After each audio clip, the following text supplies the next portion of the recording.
Hello प्यारे बच्चों, PW के अमेजिंग प्लेटफॉर्म पर आप सभी बच्चों का स्वागत है। मेरा नाम है रिंकू कौशिक और आज हम कुछ बेसिक चर्चा करने वाले हैं। आपका जो सेसर नेट का पेपर है जो जून में होने वाला है, उसके आपके पास केवल 10 दिन का समय बचा हुआ है। तो इन लास्ट 10 डेज में आपको क्या नहीं करना चाहिए, ठीक है। अब जो क्या क्या नहीं करना चाहिए आज हम उसके बारे में डिस्कस करेंगे। आज के इस सेशन में हम लास्ट के 10 दिनों में बच्चों को किन चीजों से दूरी बनाकर रखनी चाहिए उसके बारे में आज का हमारा डिस्कशन रहने वाला है, आज का हमारा सेशन रहने वाला है। तो जल्दी से इस सेशन की शुरुआत करते हैं, आप और हम दोनों मिलकर। तो जैसा कि मैंने बनाया क्या है कि लास्ट 10 डेज में ये गलतियां करने से बचे, ये मेजर मिस्टेक्स है, इनसे दूरी बनाकर रखे लास्ट के 10 डेज में।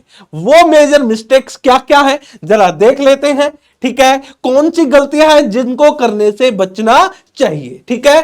कौन सी ऐसी गलतियां हैं जो अंतिम दिनों में बच्चे को नहीं करनी चाहिए, उसी पर आज का हमारा सेशन है। तो सबसे पहले नंबर 1, अवॉइड अनवांटेड कॉल।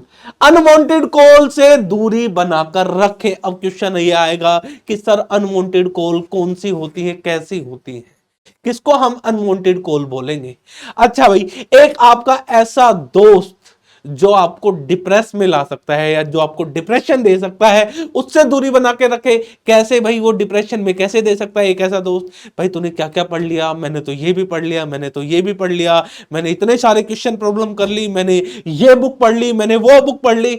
इन प्रकार के लोगों से बच के रहे। ये आपसे बात करेंगे, आपको डीमोटिवेट करेंगे, आपको मोटिवेट नहीं करेंगे, आपको मोटिवेट करेंगे, आपको टेंशन देंगे, आप अपने काम पर फोकस नहीं कर पाएंगे। तो इन जैसे लोगों से दूरी बनाकर रखें। जो आपको डीमोटिवेट करे उनसे दूरी बनाकर रखें। कुछ बच्चे ऐसे भी होंगे भाई 6 महीने के अंदर पेपर नहीं निकाल सकते, कुछ कहेंगे भाई 1 साल के अंदर ऐसा नेट का पेपर नहीं क्लियर होता, मेरा तो 2 साल में हुआ था, कुछ कहेंगे मेरा तो 3 साल में हुआ था। तो ये आपको डिमोटिवेट करने का काम करेंगे। तो कृपया करके इन बच्चों से दूरी बनाकर रखें। अपने जीवन में जो आपके ये 10 दिन हैं जो आने वाले हैं, इन 10 दिनों में इनसे दूरी बनाकर रखें भाई। ये आपको बेफालतू की टेंशन दे जाएंगे और जहां आपके दिमाग में टेंशन आई, जहां आपके दिमाग में या जहां आप जैसे ही आप डिप्रेशन में गए वैसे ही मामला गड़बड़ हो जाएगा। क्योंकि ये जो लास्ट के 10 डेज हैं ये आपके लिए मोस्ट यूजफुल डेज है, आपको इनको अच्छे से यूज करना है, ठीक है। इसलिए इन 10 दिनों में ऐसे लोगों से दूरी बनाए रखें।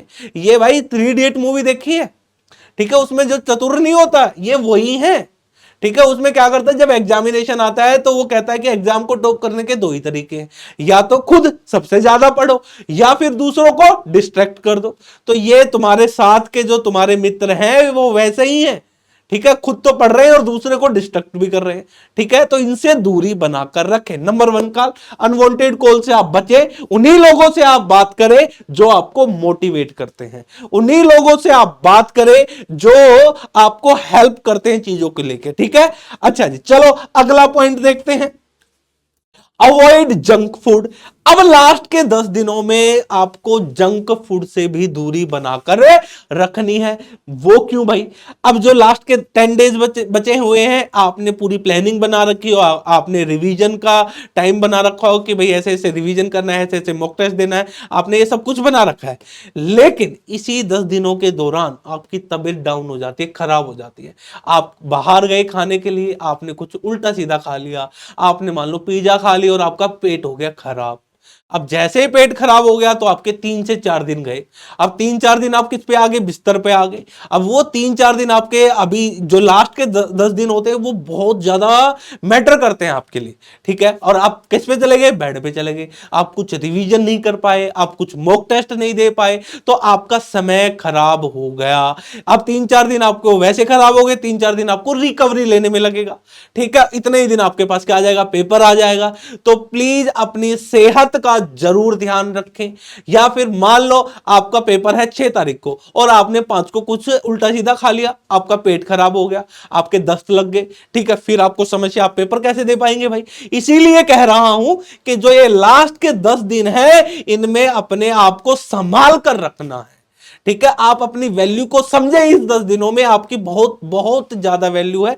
आप उल्टा सीधा कुछ भी ना खाएं, अच्छा खाना खाएं, घर पे बना हुआ खाना खाएं, ठीक है, या फिर जिस पीजी में रह रहे हैं उसी पीजी का बना हुआ खाना खाएं। फल फ्रूट ज्यादा इंटेक करें, जूस ज्यादा पिए, ताकि आपकी सेहत बनी रहे, आपकी सेहत ना बिगड़े। अगर इस दौरान अगर आप बीमार हुए तो भाई साहब आपके 6 महीने की जो मेहनत है वो खराब चली जाएगी। किसी बच्चे का 1 साल भी हो सकता है जो तैयारी कर रहा है, तो 1 साल की मेहनत पर पानी फिर जाएगा। तो कृपया करके अच्छा खाना खाएं, कुछ भी ना खाएं, बढ़िया खाना खाएं, फल फ्रूट खाएं, ठीक है भाई साहब, सलाद खाएं, जूस पिए, और अपनी सेहत का बहुत अच्छे से ध्यान रखें, क्योंकि ये जो 10 दिन है ये बहुत मैटर करने वाले हैं आपके पेपर के लिए। इन्हीं 10 दिनों में तबीयत डाउन हुई तो मामला गड़बड़। ठीक है, चलो भाई अगला पॉइंट देखते हैं। अगला पॉइंट है अवॉइड सोशल मीडिया। अब भाई साहब इसकी तो भाई साहब इतनी आदत लग चुकी है ना सर, आप कहेंगे सर इसकी तो बड़ी गंदी आदत है सोशल मीडिया की। इंस्टाग्राम में रील देखने लगे भाई, 15 मिनट देखने बैठते हैं सर, 15 से कब 1 घंटा हो जाता है पता ही नहीं चलता।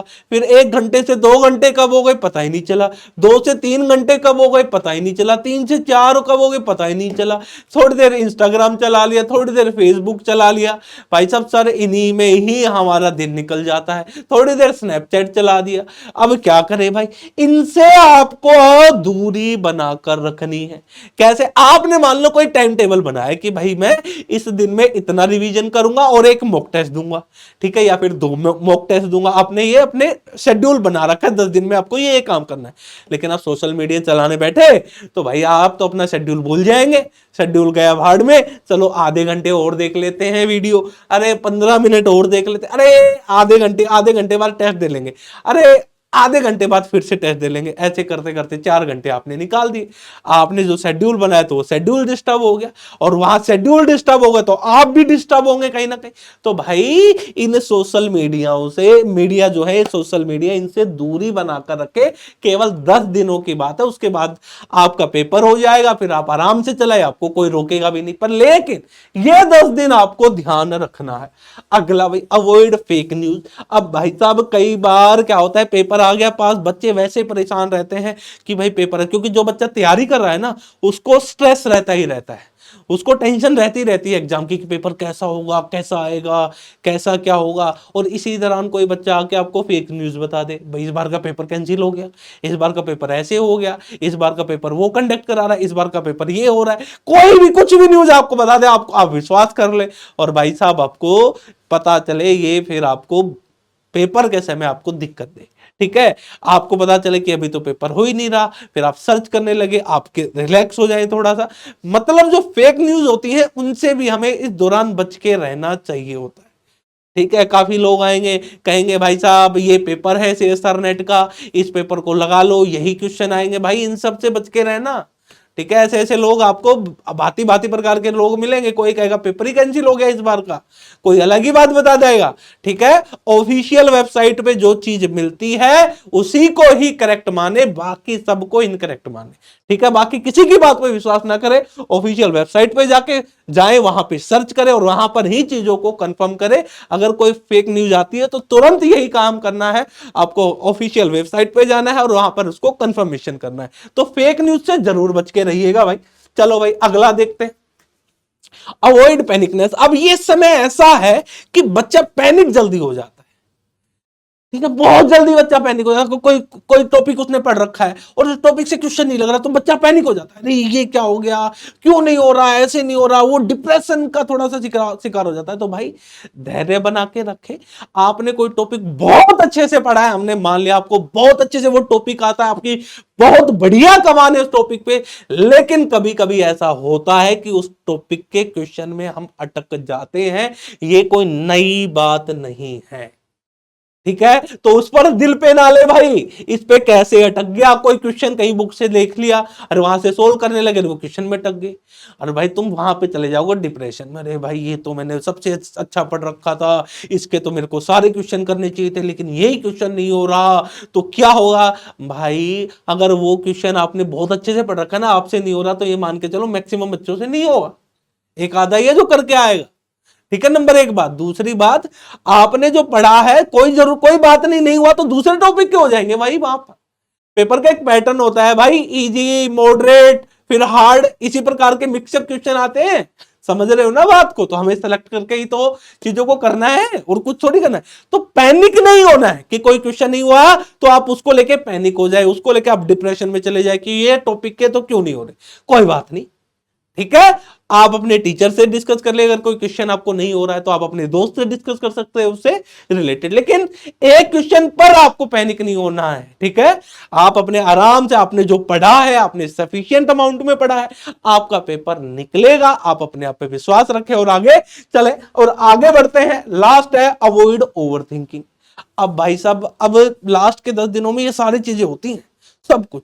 आदमी सोचने लग जाता है कि यार पेपर इस बार बहुत मुश्किल बन गया तो मेरा तो क्या होगा, मैं तो क्वेश्चन सोल्व ही नहीं कर पाऊंगा, मेरा क्या होगा, मेरा तो सिलेक्शन नहीं होगा। अरे भाई, पेपर मुश्किल बनेगा तो सबके लिए मुश्किल बनेगा, फिर उसके अकॉर्डिंग कट ऑफ जाएगी। समझ रहे हो कि नहीं? अरे पेपर में सारे क्वेश्चन मुश्किल थोड़ी आएंगे, पेपर का सेट होता है पैटर्न भाई। कुछ क्वेश्चन आसान, कुछ मॉडरेट, कुछ उससे थोड़े मुश्किल, कुछ ज्यादा मुश्किल, यही तो पेपर का पैटर्न होता है, उसी पे क्वेश्चन आएंगे। ठीक है, तो भाई इन सब के बारे में सोचना बंद करो। ठीक है, अगर मेरा पेपर नहीं निकला तो क्या होगा, मैं पिछले 1 साल से तैयारी कर रहा हूं, मेरा पेपर नहीं निकला तो मेरे से दोस्त पूछेंगे, मेरे पे हंसेंगे, तो क्या होगा। अरे भाई, आप लड़ तो रहे हो, आप कम से कम रेस में तो हो। पेपर निकले ना निकले वो अलग बात है, आपने मेहनत करी ना, तो आपने मेहनत करी है तो आपको फल मिलेगा, कहीं ना कहीं मिलता है फल बच्चे। आपकी जो हार्ड वर्क आपने जो हार्ड वर्क किया वो खराब नहीं जाता, वो कहीं ना कहीं आपको आउटपुट देगा। तो भाई इन सबको सोचना बंद कर दे। पेपर देने के बाद होगा क्या होगा, जो होगा देखी जाएगी भाई। आपने जो पढ़ रखा है सफिशिएंट पढ़ रखा है, बस आप इन लास्ट के 10 दिनों में आप अपने आप को रिवाइज करें, यानी सिलेबस को आपको रिवाइज करना है, फॉर्मूला जो है उनको रिवाइज करना है, और रोज का एक मॉक टेस्ट देना है 10 दिनों में। और जो पेपर का टाइम है उसी टाइम आपको मॉक टेस्ट भी देना है। ठीक है, और ये सोचना बंद कर दे पेपर हो गया तो क्या होगा, नहीं हुआ तो क्या होगा, रिश्तेदार क्या सोचेंगे, दोस्त क्या सोचेंगे, पेपर इस बार मुश्किल आ गया तो क्या हो जाएगा। इतना कुछ नहीं, सब कुछ छोड़ो, फोकस करो जो आपका टारगेट है उस पर। सिंपल सी बात है भाई। अच्छा भाई, अब हम अगला पॉइंट है अवॉइड ट्रैवल। भाई साहब, इस समय आप यात्रा करने से बचे, कम से कम आप कहीं आने जाने से परहेज करें। क्यों भाई? अब मान लो आपको कहीं जाना है और आपका एक्सीडेंट हो जाए, पैर टूट जाए, भगवान ना करे आपके साथ ऐसा कुछ हो, लेकिन हम नेगेटिव सोच के चलते हैं और आपने बहुत बढ़िया तैयारी कर रखी है और आपके साथ इस समय कोई दुर्घटना घट जाए तो भाई समस्या हो जाएगी, फिर आपको पेपर अगली बार का देना पड़ेगा। ठीक है, तो कुछ भी हो सकता है। और आपके पास जो ये समय है ना, लास्ट के 10 डेज, ये ट्रैवल करने में खराब ना करें भाई। आप रिवाइज करें अपनी चीजों को, बार बार देखें, जो चीज आप भूल रहे हैं उनको रिवीजन पर रखें, साथ ही साथ मॉक टेस्ट दें। तो भाई आप अपने समय का सदुपयोग भी करना है इन 10 दिनों में। इस 10 दिनों में 2 ही चीजें होनी चाहिए, एक तो रिवीजन, दबा के रिवीजन, ठीक है, दूसरा मॉक टेस्ट, रेगुलर बेसिस पे मॉक टेस्ट। अगर आपने पीवाईक्यूज लगा लिए हैं, पीवाईक्यूज लगा लिए हैं तो मॉक टेस्ट आपको देने हैं। अगर पीवाईक्यूज नहीं लगाए तो आपको रिवीजन, क्या कहते हैं, तो रिवीजन, दूसरा मॉक टेस्ट आपको देना है।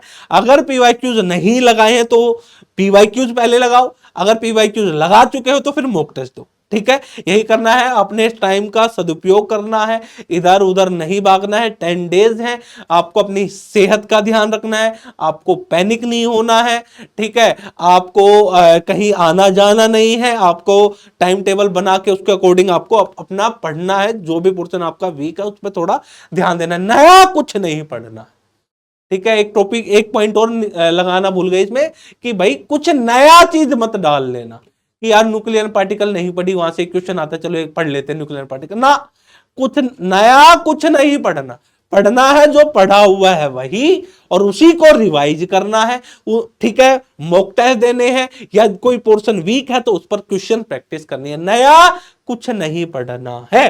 ठीक है, तो इन 10 लास्ट के 10 डेज में जो गलतियां करते हैं उन गलतियों को अवॉइड करना है आपको बच्चे, उन गलतियों से बचकर आपको निकलना है। ये 10 दिन आपके लिए मोस्ट इंपॉर्टेंट डेज हैं, तो इस टाइम का आप सदुपयोग करें। ठीक है, ये गलतियां करने से बचे, इनसे परहेज करें मेरे प्यारे बच्चों। ठीक है, तो आज के लिए हमारे पास जो ये सेशन था यहीं तक था। ठीक है, आपके एग्जाम के लिए मेरी तरफ से बेस्ट ऑफ लक।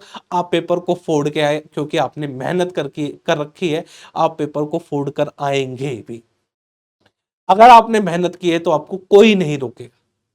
ठीक है, आपके लिए रास्ता बिल्कुल ओपन रहेगा।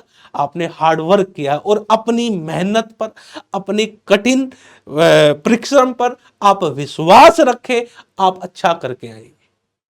ठीक है, तो मैं जाते जाते आपको फिर से कहना चाहूंगा, मेरी तरफ से बेस्ट ऑफ लक। पूरी जी जान लगा के पेपर दो।